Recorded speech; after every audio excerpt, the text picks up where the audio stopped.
G'day peeps. Well, today we're going to go and have a look over the moors. We're going to try and find Zennor Qouit.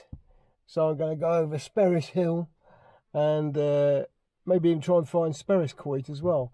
So yeah, you're welcome along for a bit of a jaunt out on the moors. A jaunt, I should say. And see what we can find. Yeah, so you can see the sea over here. Zennor's just up the road there. Now I'm starting off here. Whoops. Yeah, I'm starting off here near what's known as the Eagle's Nest, which was a former, has been the home to former artists and celebrities over the years. Oop, get off the road, here comes the car.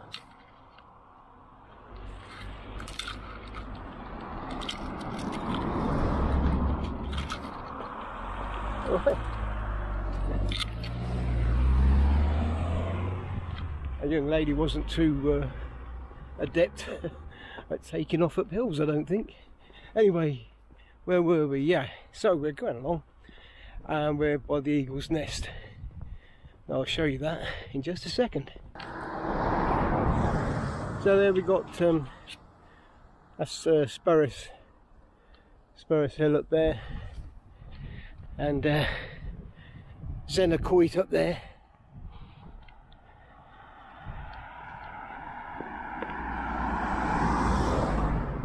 Now I don't think you'll be able to see it, but also up on the horizon there is a very remote and infamous cottage. Now that cottage is supposed to be the place where Alistair Crowley summoned the devil in some sort of satanic ritual. So yeah, there behind me is Eagle's Nest. You just come through this old ancient gateway here, these old stone walls, probably 3,000 plus years old, there before the pyramids. And then Zennor is over down in the dip there, Zennor village, and this is Zennor Qouit, and the infamous Crowley cottage is up there. The infamous Alistair Crowley, who summoned the devil in some sort of satanic ritual. And this is Sperris Hill. We're going over, we're going to look for Zennor Qouit. I haven't been to Zennor Qouit, I've been to just about every other Qouit, but this one's a bit off the beaten track, so not such good pathways to it. But no doubt we'll find it.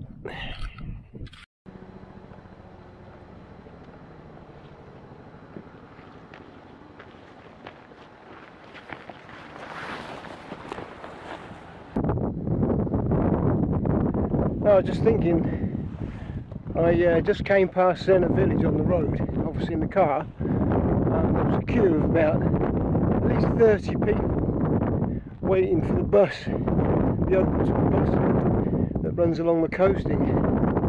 And I was following the bus, so it gave me a chance to overtake it. I just thought, well, I stayed well clear of places like Zennor, all the honey spots in the season. Of course, now we're into August, first week of August, and we're very busy here down in Cornwall. As you'd expect, I suppose, but for a local, it's a bit of a culture shock, and it's nice to have the place to yourself over the winter. But of course, the weather's different, but it doesn't matter really. It's still such an awesome, spectacular place to live. Very privileged to live here, I guess. But I just thought, well, it's too peoply for me. And I'm a gregarious person. I like the company of other people, I like the banter, but I don't know, it's just, you know, you can't beat this kind of wild experience you get up here. It's just quite desolate.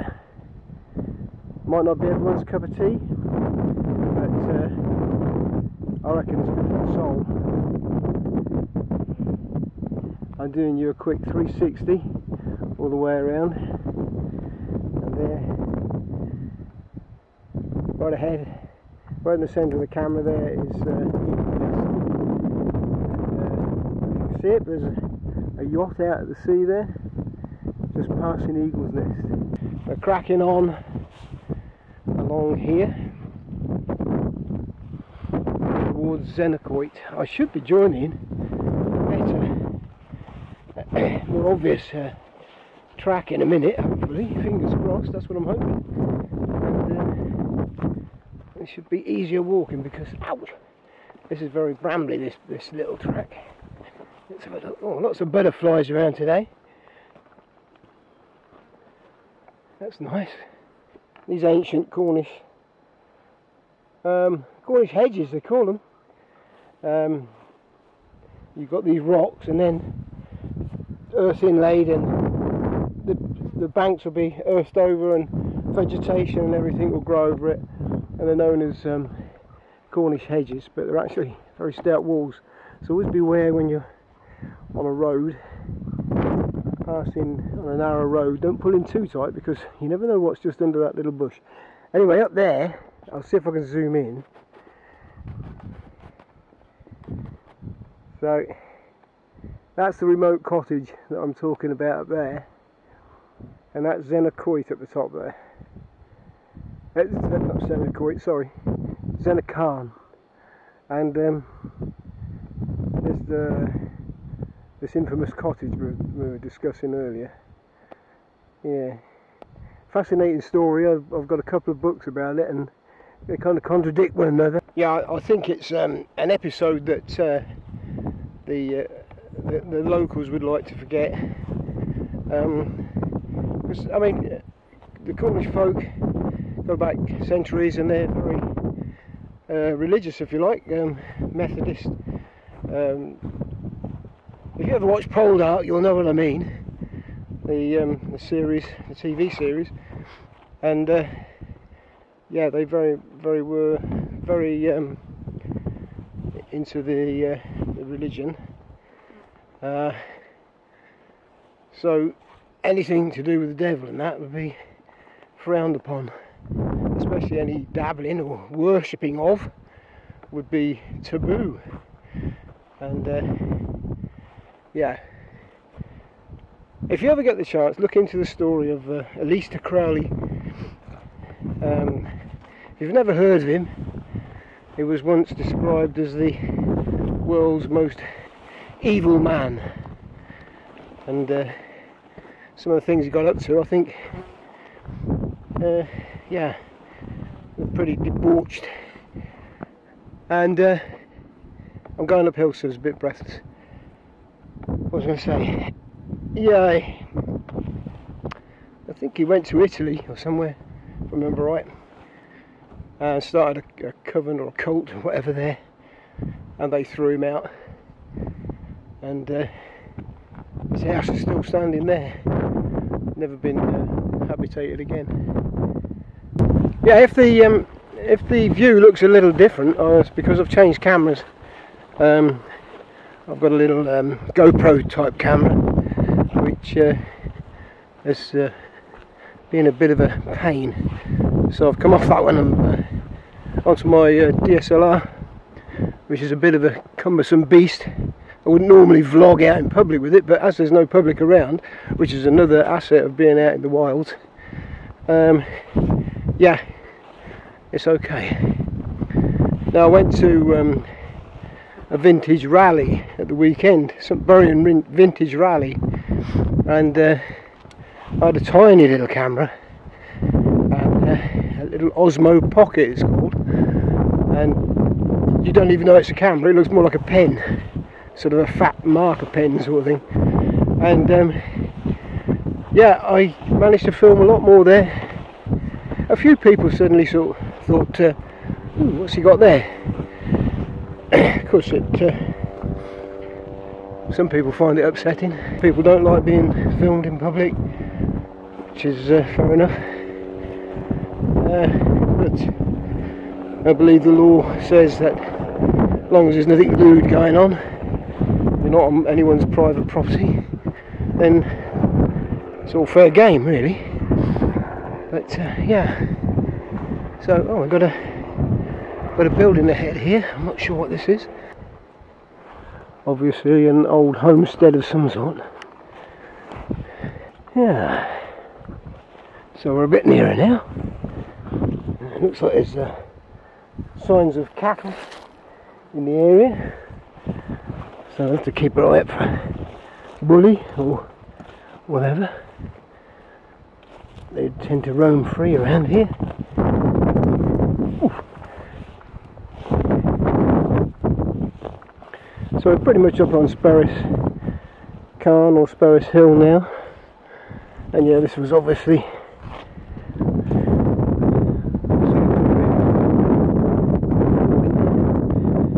this one's side wall, I guess. The front door and everything there. This wall's gone, as is this back wall, which is a shame. No doubt there's some ghosts here.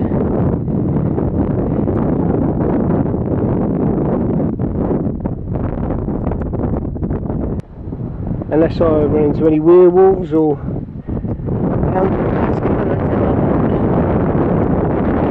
should be okay. Whoop.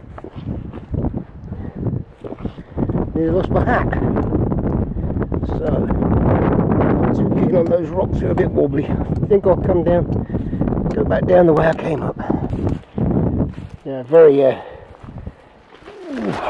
great holes, dips and troughs and all sorts of things, so not easy walking. Ah, here we are.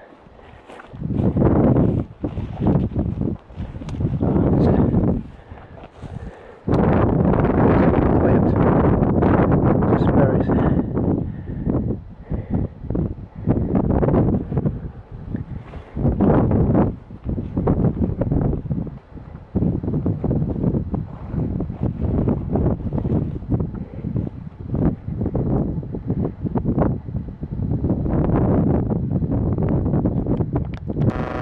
Well, I don't know if you can see this, but let's look down here in the shade.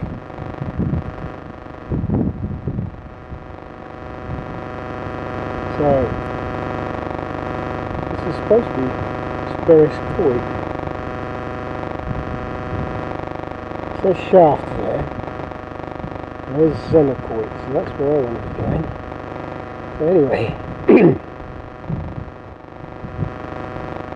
Yeah, so anyway, on we go. I think what I'm looking for is over this direction, Zennor Qouit. I can see up on the horizon a favourite sort of spot of mine, which is Ding Dong Mine. Now I'm going to zoom out. I'm not sure if this camera will actually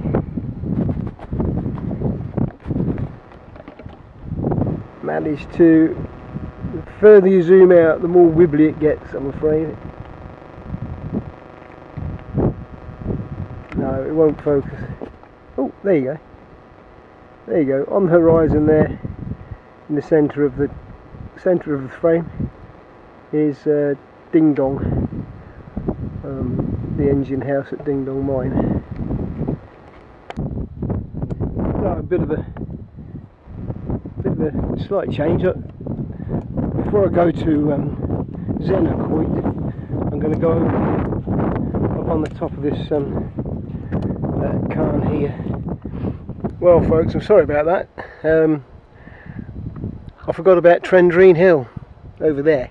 So, as far as looking at St Ives is concerned, I have to forget it. I forgot all about this. There's one final huge hill.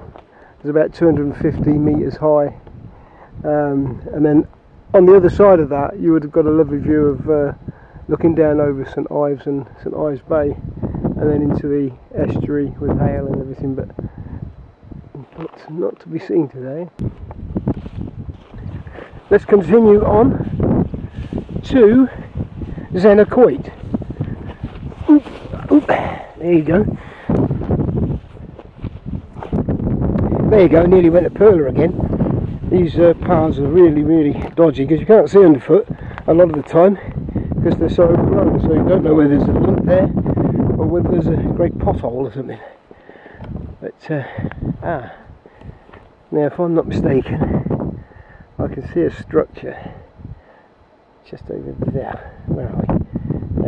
Probably can't see it from here, but that looks like it could be the Qouit. I know roughly the shape of it, seeing the pictures. I've actually been over that way before, but I didn't come this far into this part of the moor. Oh, well, it's a nice day for it. Sun's quite warm, but there's a nice cooling breeze. Now we're going past this little ruin again, which actually, looking at the map, there is an old shaft around here, so that might be some kind of mining building rather than residential, what was a residential place. But maybe if anybody knows, you know, more info on it, they can make a comment. That'd be nice to get some comments and, you know that there's people actually watching my videos. I'm not chatting to myself. I suppose I am chatting myself, but ultimately I'm chatting to the world on big WWW, World Wide Web. So I've actually got eyes on Zennor Qouit now, and I must say, oh, ow! The path is littered with brambles and very kind of nondescript really, so just bear with me. This is the problem you got. You get these wrapped around your legs and you'll be surprised how vicious they are. One, they like to rip into you if they can. Two, they like to trip you up. But hey ho, all in the spirit of adventure. Now it looks like I'm just passing an old mine shaft in here.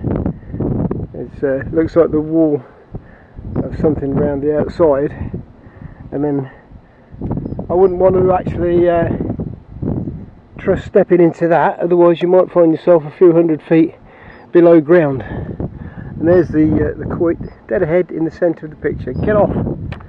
Blasted flies! At last! The infamous Zennor Qouit. No, it's not infamous, just the famous Zennor Qouit.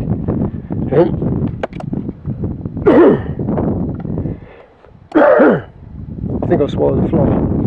Anyway, yeah, so it's near. Ooh. It's near the Crowley cottage. Crowley, which is over there. Keep mentioning it. Don't want to bore anyone, but it's a good reference point. Anyway, this is the Zennor Qouit. This is the first time I've been to this Qouit. Been to Zennor Qouit. What's the other one? Oh, several other ones, but not to this one. Zennor Qouit, which is within walking distance of my house and easily accessible. But this one is right out in the moors. Some standing stones, and in the background is the hill we were just on, the rocks up there.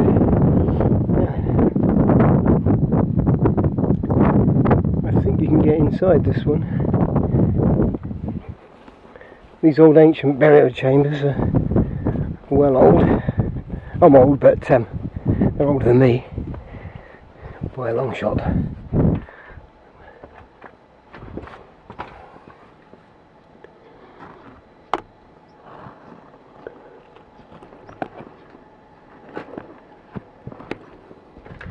They were, I should say, the stones were actually moved at some time in their history, back in kind of Victorian times, I think farmer was cheeky enough to think, oh, I'll make a good cattle shed or something, and move the stones around. And, Archaeological Society of the time weren't very happy, and rightly so, and they insisted it was all put back to how we found them. So there we are, lovely slab of Cornish granite stone there. It'll be here a lot longer than I will, or you, or many of our predecessors, whatever. You can see the damn flies. I think I swallowed one just now. I don't know why, perhaps I'll die. Anyway, I'm going to go back on a different route because that was a bit torturous. Even though it was more direct, I'd rather go back on a slightly longer route and then find a better path. It's just a brief spin around the area.